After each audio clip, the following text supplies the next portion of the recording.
starts right now. New on the Nightbeat, a pillar in the local addiction recovery community. It is clear that Francis Carriaga will be very missed. Yeah, the 65-year-old died Tuesday night after being hit by a drunk driver while crossing the street with her dog. That dog also was killed in the crash.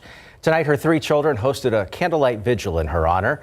Nearly 4 dozen people showed up in support. The family tells us their mother battled alcoholism for years, but was able to recover and give back.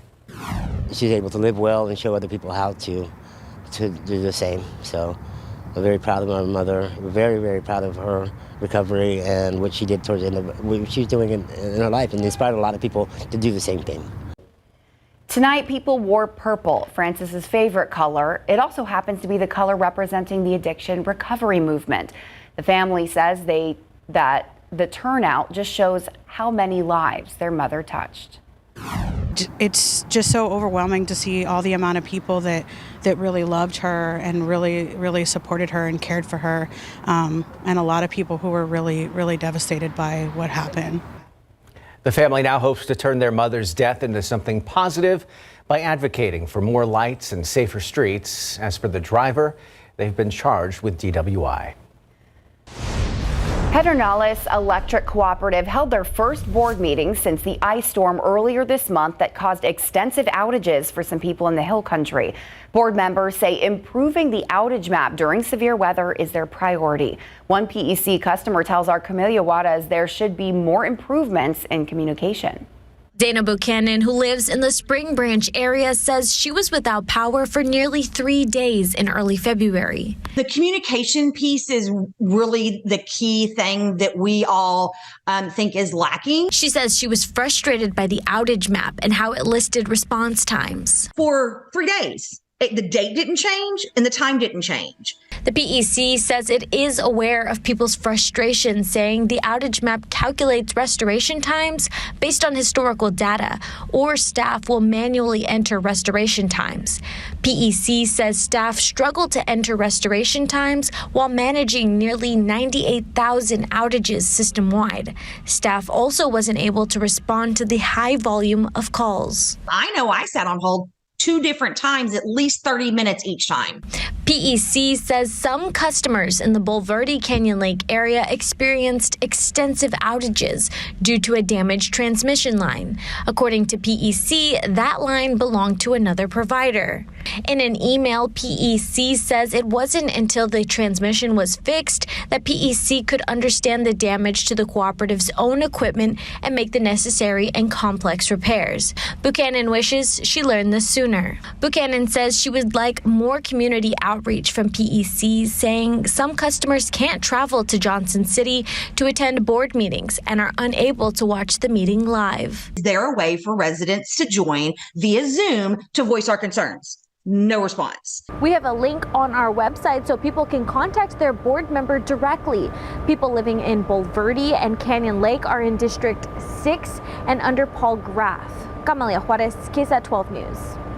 Now, if you lost some frozen food because of those power outages, you may be able to replace it. Under a recent disaster declaration, SNAP beneficiaries in Bexar, Comal, and other surrounding counties can request replacement food by calling 211 and choosing option 2. Requests can be sent in through the end of the month. 2 people recovering tonight after they were both shot in the foot at a Southeast Side bar. The shooting happened on Pecan Valley Drive near East South Cross and I-37.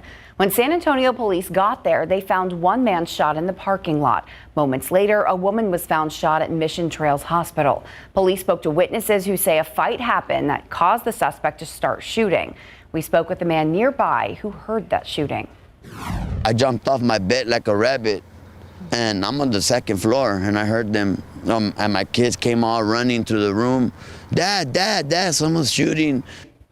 Police are still looking for that shooter tonight. Anyone with information asked to call Crime Stoppers at 210-224-STOP. Another shooting at a Southside apartment complex leaves 1 teen injured. This shooting happened just after 3 a.m. on VFW Boulevard near South Presa and East South Cross Street. San Antonio police say the shooting also stemmed from an argument between 2 people. When police arrived, they found the 17-year-old boy. He was taken to the hospital with non-life-threatening injuries. While processing the area, police were able to find the shooting suspect and took them into custody. All week, members of the San Antonio community have been finding ways to honor the life of local artist Jesse Trevino. That was the inspiration behind an exhibit at the Central Public Library on Soledad. In the foyer of the building's auditorium is a mural showing off Jesse's famous artwork.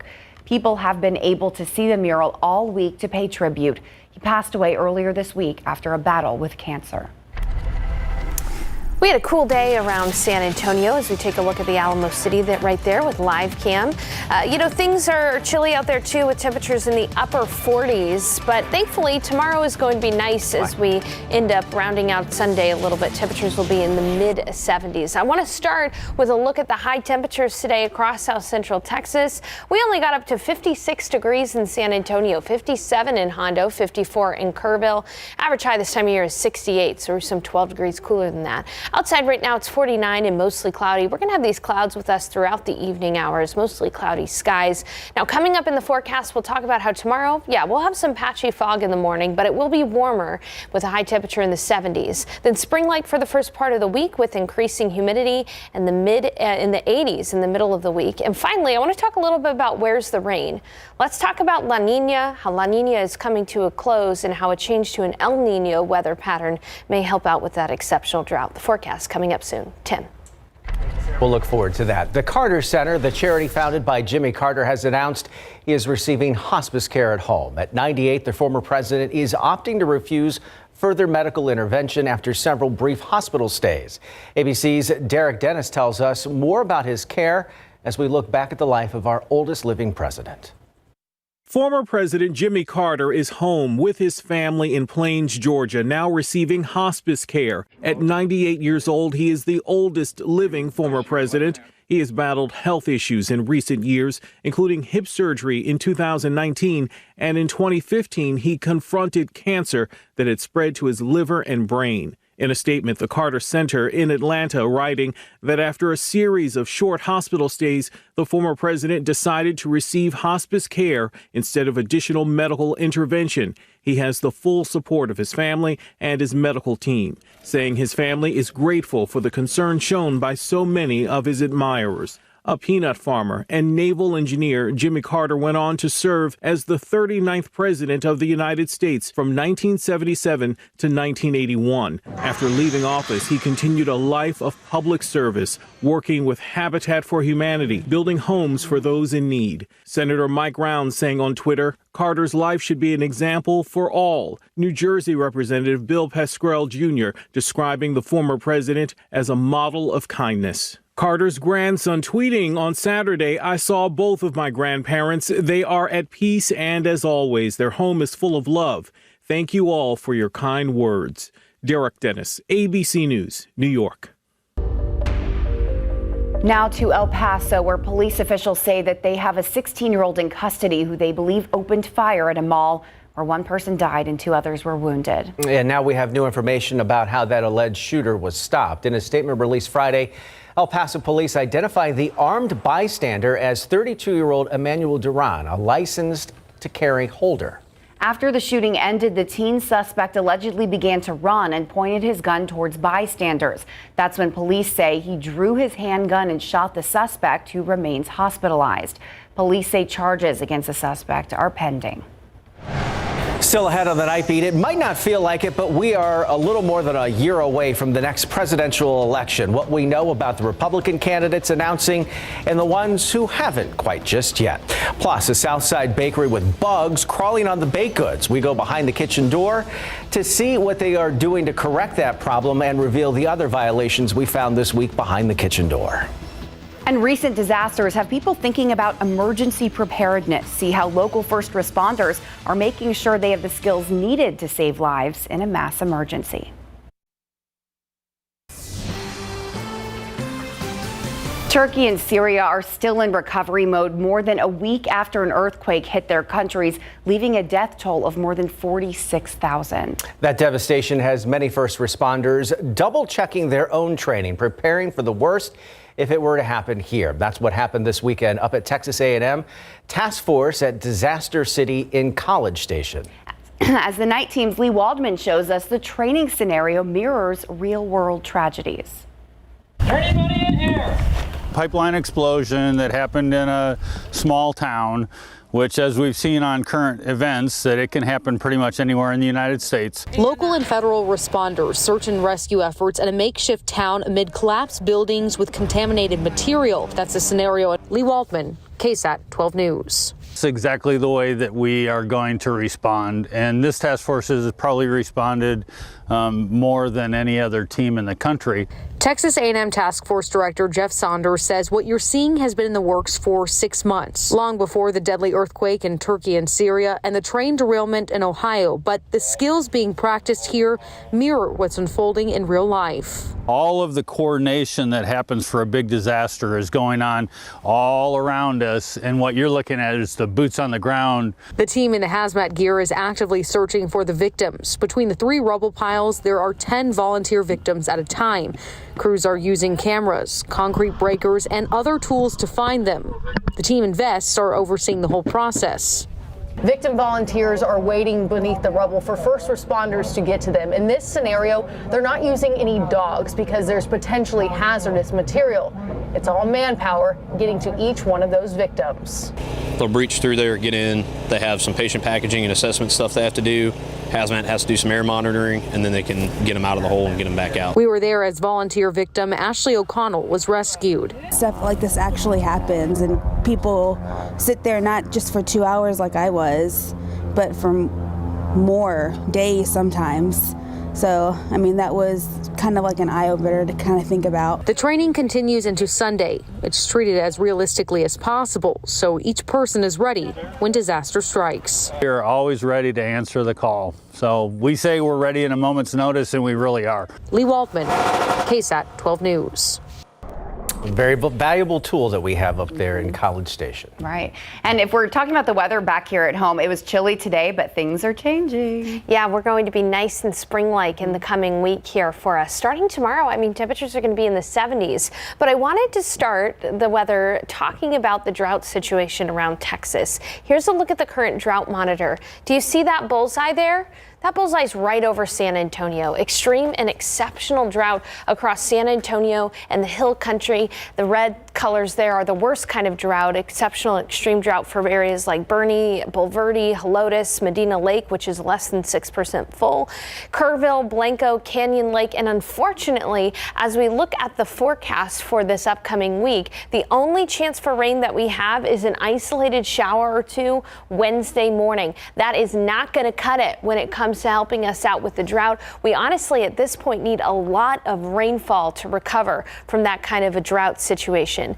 And to top it all off, the Climate Prediction Center for March 2023, this next month, does predict that we have good chances to see below average precipitation even for the month of March, so beyond the next 7 to 10 days. Now that doesn't mean it's not going to rain at all during March, but we are expecting below average rainfall. At least that's what's likely.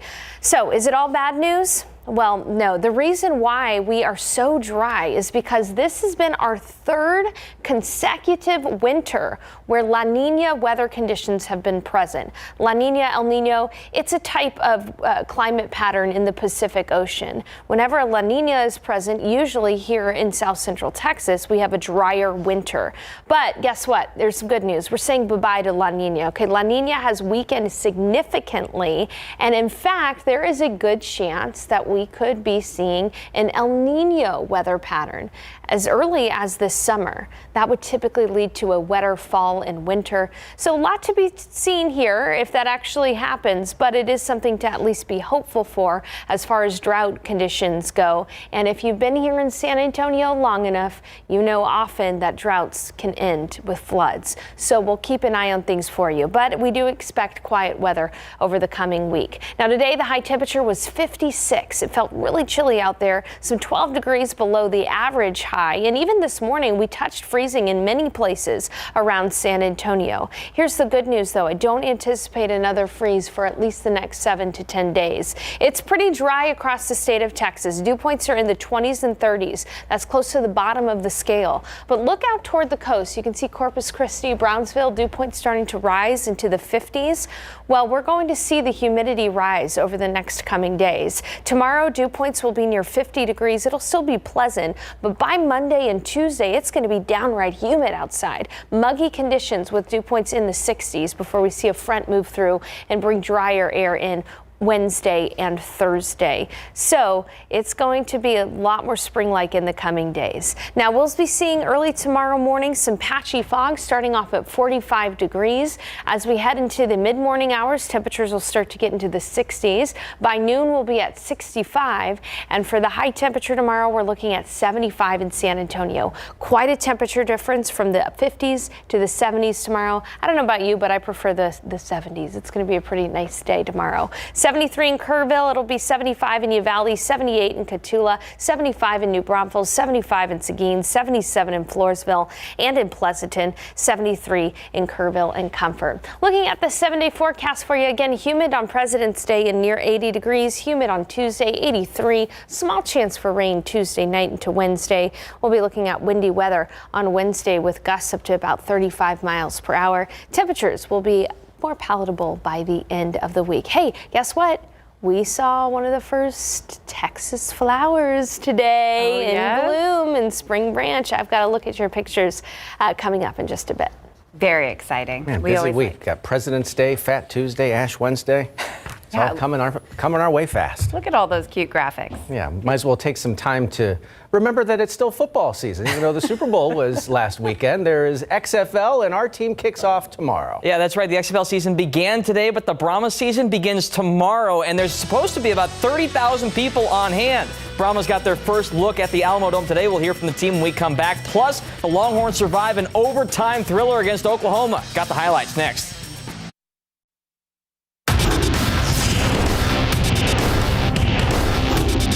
It looks amazing. I mean, it's definitely a beautiful facility, and I know the fans around here are super excited, so I think it's going to be a great atmosphere tomorrow. The Brahmas got their first look at their new home field at the Alamo Dome in Big Board Sports.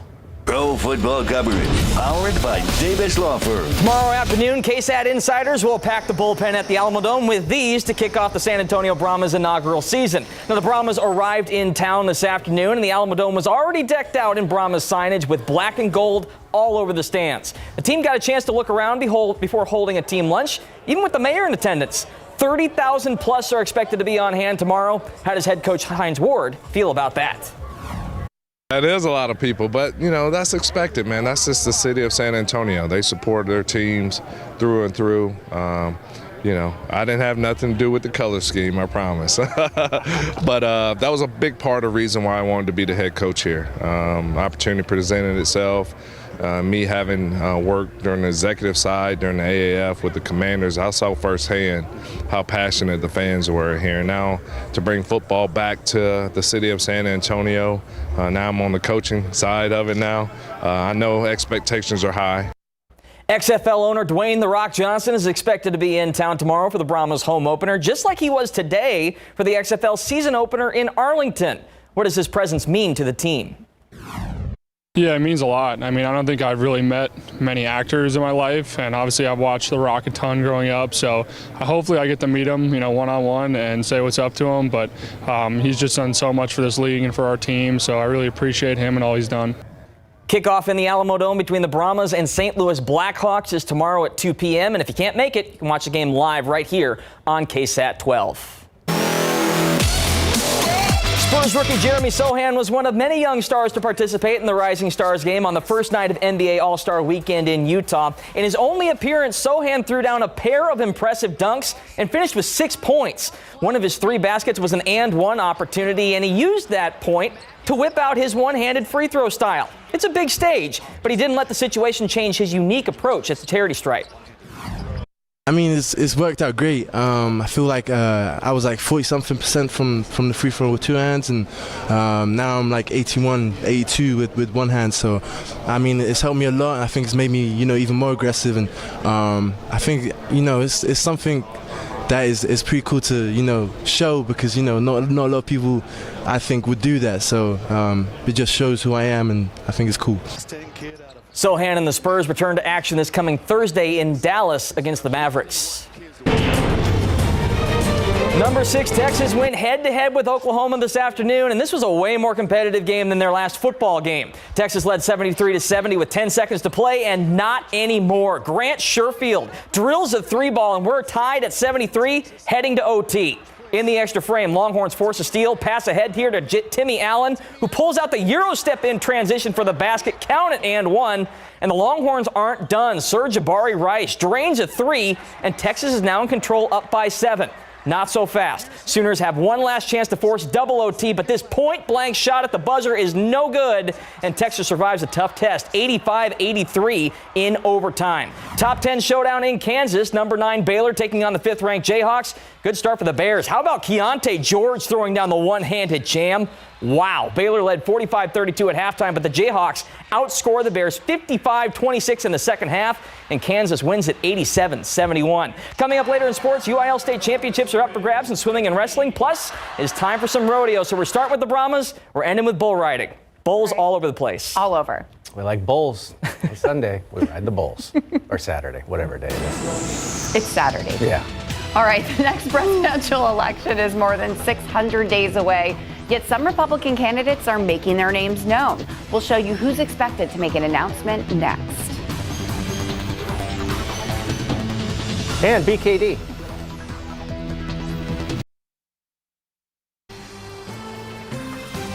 Well, health inspectors found disturbing conditions inside a Southside bakery during a recent inspection. Yeah, we're talking things like bugs crawling on the baked goods right inside the display cases. We go behind the kitchen door to see what that business is doing about the problem.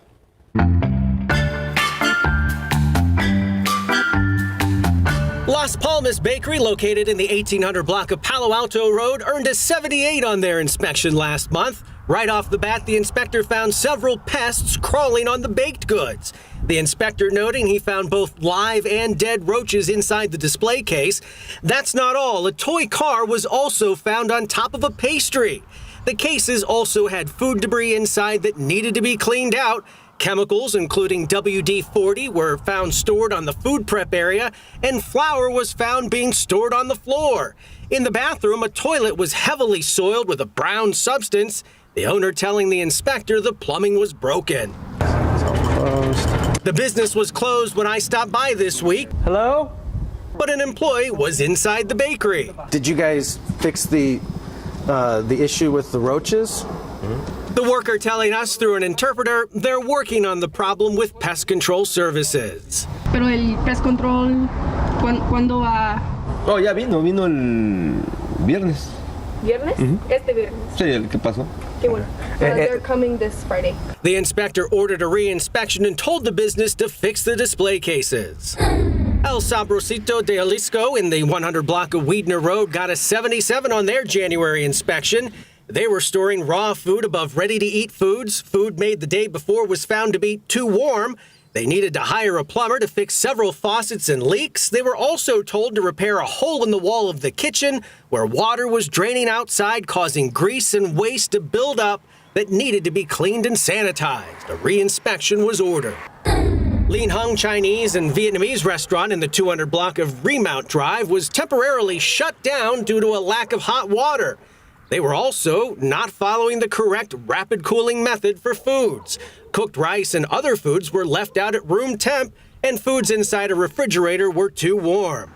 A plumber was called to fix the water heater during the inspection, and they were allowed to reopen when the repairs were made, but they still earned a re-inspection.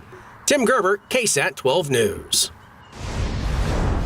Well, friends and family gathered today for the funerals of 2 of the 3 Michigan State students killed in Monday night's campus shooting. At the funeral for Brian Fraser, the pastor described him as charismatic, smiling, and hard not to like. And a few miles away was the funeral for Alexandra Verner in her hometown. The funeral for Ariel Anderson will be held next Tuesday in Detroit. Well, the U.S. military is ending its search and recovery efforts for the suspected spy balloons and other unidentified objects in North American airspace. Navy officials say teams successfully located and collected debris from the suspected Chinese spy balloon and will deliver that to the FBI. The end of the search means the public may never know what those objects were flying over Alaska, the Yukon Territory, or Lake Huron. The government officials plan to develop new policy for how to handle such discoveries in the future. As the war in Ukraine nears its one-year anniversary, Vice President Kamala Harris calling on the international community to hold Russia accountable. We have examined the evidence. We know the legal standards. And there is no doubt these are crimes against humanity.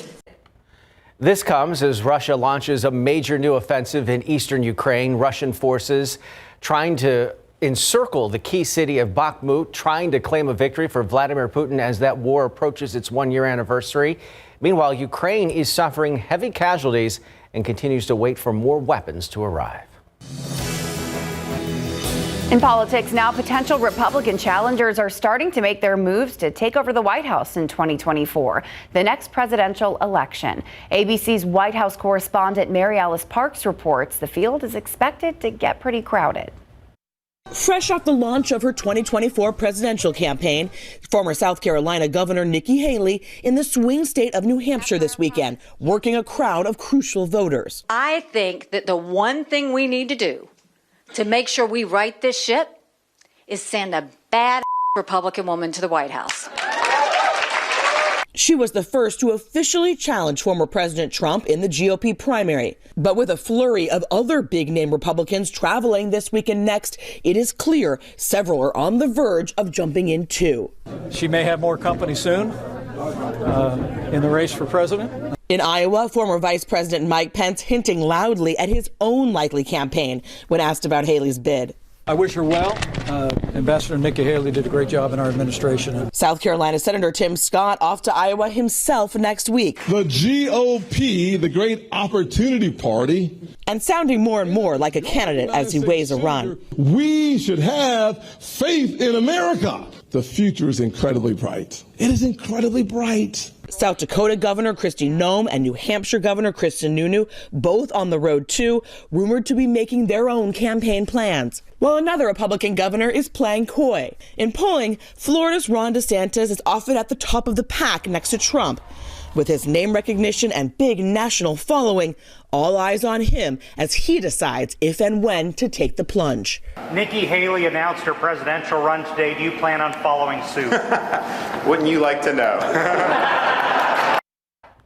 That was Mary Alice Parks reporting. As for the Democratic side, we are still waiting for President Biden's re-election campaign. Last week, he told reporters he has not made a decision yet, and it might be too early. Still to come on the Nightbeat, we're going to tell you about President's Day. Might get you a day off from work, but it can also get you some discounts of things you should be buying if you find yourself needing to shop on your day off.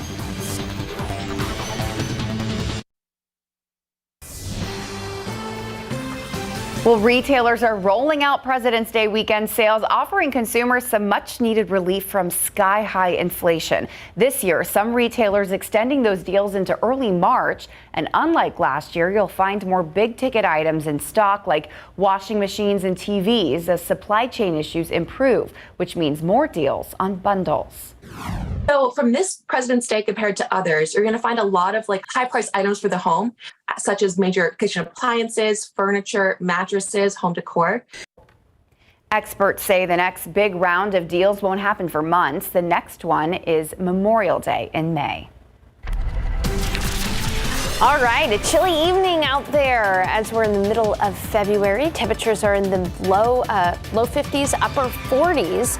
Now, tomorrow's going to feel a lot more like spring. We're going to be looking at highs in the 70s. It's going to be a great day tomorrow. First, though, I want to tell you what happened today. We got up to 56, about 12 degrees below the average this morning. We were at 35 in San Antonio, but many areas touched freezing earlier this morning.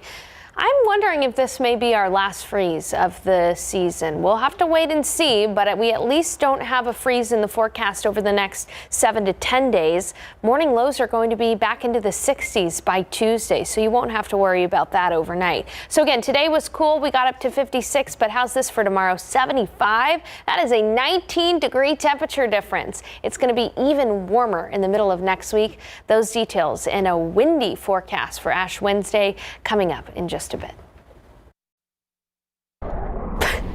You okay over there? I'm all right. It's late. It is late. She's dropping things over in the weather center. I thought she I was going jamming down. to that song, that HEB song that was just on there. Like All you right. almost hit the deck over there. Yeah. Well, you know what's crazy is I know you were saying that a lot of the people like the spring-like weather, but I thought that crisp weather was great. I know. It's good sweater weather, But right? I'm not ready to start sweating in San Antonio. I know. But the good news is the flowers are coming. Yes, in fact, some bluebonnets reported in Spring Branch. And take a look at the pictures here sent in through our KSAT Connect feature on our weather app. And we really have been seeing a pretty interesting swing this February, where we had some ice in Spring Branch just about a few weeks ago, and now bluebonnets. And yeah, it's a little early for bluebonnets. They usually peak in the middle of April. All right, here's a look at the day today. As I mentioned, we only got up to 56 degrees today. A nice welcome change coming tomorrow, though, for those of us who like a little bit warmer weather. 54 in Kerrville, 56 in Uvalde, 54 rather, up in Fredericksburg, 48 in Rock Springs, 62 in Pleasanton, and it was 58 in New Braunfels. But it only gets warmer from here. Take a look at tomorrow, 75 degrees, 79 on Monday, 83 on Tuesday and Wednesday. And just when we cool down Thursday and Friday, we're back into the 80s for parts of next weekend as well. So spring-like forecast for us over the next 7 days. Now, we have been seeing cloudy skies pretty much all day with just a few peaks of sunshine here. And that's because we're seeing some Pacific moisture work its way in from the west. Now, unfortunately, this has not produced any healthy rainfall across the state of Texas. And the reason for that is there's been a high pressure system which has kind of been dominating the weather pattern over the United States. Now, air moves in a clockwise fashion around a high pressure system. And as this high moves over the Gulf of Mexico, we're going to see the humidity rise. It's dry out there right now, but watch what happens as we head into tomorrow. Dew points start to rise as we get that wind from the southeast. By Monday, it's going to be downright humid. And on Tuesday as well, it'll be humid until we see a front move through right in the morning of Ash Wednesday. So when we look at your KSAT 12-hour forecast for the day tomorrow, starting off with some areas of patchy fog Sunday morning as you're heading to church or doing early morning activities early tomorrow. A little bit of patchy fog, temperatures in the 40s, so you'll need the jacket in the morning. As we head into the afternoon, though, temperatures are going to rise. We'll be at 65 by noon and 75 for the high temperature. It is going to be a little bit more breezy than it was today. We'll have southeast winds at about 10 to 15 miles per hour tomorrow during the day. In your neighborhood, it'll be 41 in Rock Springs. See again, no freezes in the morning tomorrow. 43 in New Braunfels, 48 in Pleasanton, 46 in Eagle Pass. Afternoon high temperatures warmer than average by some 10 degrees. So we were 10 degrees cooler than average. We're going to be warmer than that tomorrow. 78 in Cotulla, 78 in Carrizo Springs, low 70s across the hill country, 75 in New Braunfels, 77 in Gonzales, 71 in Lotus, 75 in Bandera. In Floresville, Pleasanton, Poteet, 77 for the high temperature tomorrow. As we look ahead, again, humid on Monday and Tuesday. Some folks have off on Monday, and it's going to be very spring-like. Again, that 79 may feel like it's more in the low 80s because of the higher humidity. Only a sliver of a chance for rain Tuesday night into Wednesday as a front moves through. Wednesday, on Ash Wednesday, we could see wind gusts of up to 35 miles per hour from the west, and then a more mild end to the week. And just hope that that 20% holds. I hope we get a little rain. Just a little. Little's better than nothing. Thanks, Sarah. All right, Andrew's jumping into the deep end of the pool. As usual, we had a couple state champs in the pool today up in Austin. Jada Scott from Johnson and Montse Spielman from Reagan. We come back, we'll hear from both of them after some pretty impressive performances. Plus, the Bulls rode off their riders today. It was not pretty today in the rodeo. Got that too next. The UIL high school swimming season came to a close this morning up in Austin with the Class 6A state championship meet. And Johnson senior Jada Scott ended her high school career in style. She struck gold twice, first in the 50-yard freestyle with a time of 22.42 seconds, and then later in the meet in the 100-yard breaststroke in 1:00.59. After years of progress, Scott finished atop the podium twice for the first time. It's definitely a big deal to me, basically because throughout the 4 years that I've been here, I've been gradually working my way up. Freshman year, I didn't make it on the podium. Sophomore year, we made it to the podium. Junior year, also made it to the podium. And now, my senior year, now that I have 2 golds instead of silvers, I'm very happy with that. Reagan sophomore Montse Spielman put on a show in the 100-yard butterfly after taking third in the 200-yard freestyle roughly a half hour earlier. Spielman came home strong on the back half of her race to touch first overall in 53.42 seconds, winning by only 9/100ths of a second. And now she can celebrate as a state champ. I've really been wanting to go that 53, so to be able to hit it again and go another best time, it's super exciting. I'm really happy with that. Trust the training, you know.